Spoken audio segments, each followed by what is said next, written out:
আসলে জনগণের ক্ষমতায়ন যদি নিশ্চিত করতে হয় তাহলে স্থানীয় সরকারকে অবশ্যই শক্তিশালী কার্যকর করতে হবে, শক্তিশালীভাবে কার্যকরী করতে হবে।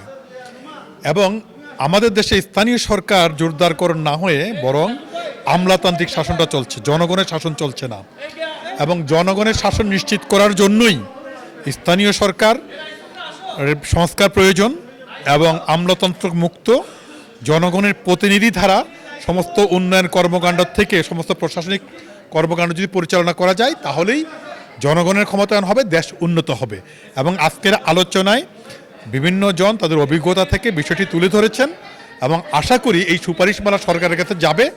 যদি সরকার এই সুপারিশমালা বাস্তবায়ন করে তাহলে আমাদের প্রকৃতপক্ষেই এই সংকট দূর হবে এবং জনগণের ক্ষমতায়ন হবে, স্থানীয় সরকার জোরদার হবে। হ্যাঁ, দুর্নীতি তো হবে। যেখানে নারীরা বৈষম্যের শিকার হয় সেখানে তো দুর্নীতি হবে। নারীদেরকে পুরুষের পাশাপাশি যদি দায়িত্ব দেওয়া হয়, আমার মনে হয় আমরা পুরুষদের সাথে নারীরা অনেক বেশি কাজ করতে পারে। সেটা অস্বীকার করার জন্যই তাই এই প্রস্তাবটা রাখলাম, প্রত্যেকটা ওয়ার্ডে পুরুষের পাশাপাশি একজন নারী কাউন্সিলর হিসাবে দেওয়া হোক। আমরা দেখেছি এক একজন চেয়ারম্যান, আমাদের অতীতে দেখেছি 5 বার পর্যন্ত চেয়ারম্যান আছেন ওই এলাকায়, আর উনি এত প্রতাপশালী যে এই এলাকায় আর কেউ চেয়ারম্যান হতে পারে না।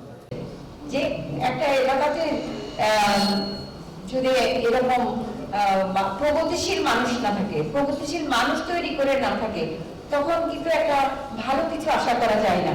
সেই সচেতন হয়ে ছোটখাটো এলাকার বিরোধগুলো যেগুলো গ্রাম আদালতে নিষ্পত্তি করা সম্ভব সেগুলো গ্রাম আদালতে পৌঁছায় না।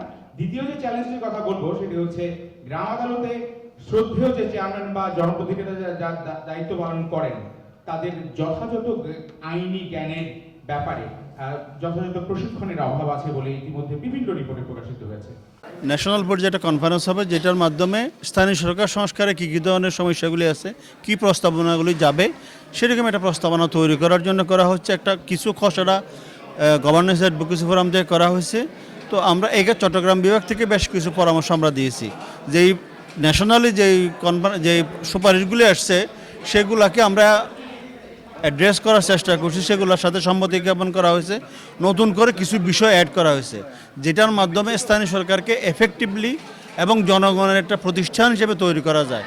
এখানে মূলত যে বিষয়গুলি, যে প্রস্তাবগুলি আসছে সেই প্রস্তাবের বাইরে হলো জন অংশগ্রহণ কীভাবে বাড়ানো যায়, জনগণের জবাবদিহিতা কীভাবে বাড়ানো যায় এবং সাব কমিটি, স্ট্যান্ডিং কমিটির মতো যে কমিটিগুলি আছে এগুলোকে কীভাবে এফেক্টিভলি করা যায়, সেক্ষেত্রে জনগণ যেন তাদের মতামতগুলি নিয়ে যেতে পারে। এরকম কয়েকটি প্রস্তাব আগের যে প্রস্তাবগুলি আছে এগুলোর সাথে অ্যাড করে একটি সত্যিকার অর্থে স্বশাসিত স্থানীয় সরকার প্রতিষ্ঠান তৈরি করার জন্য প্রস্তাবগুলি এসেছে।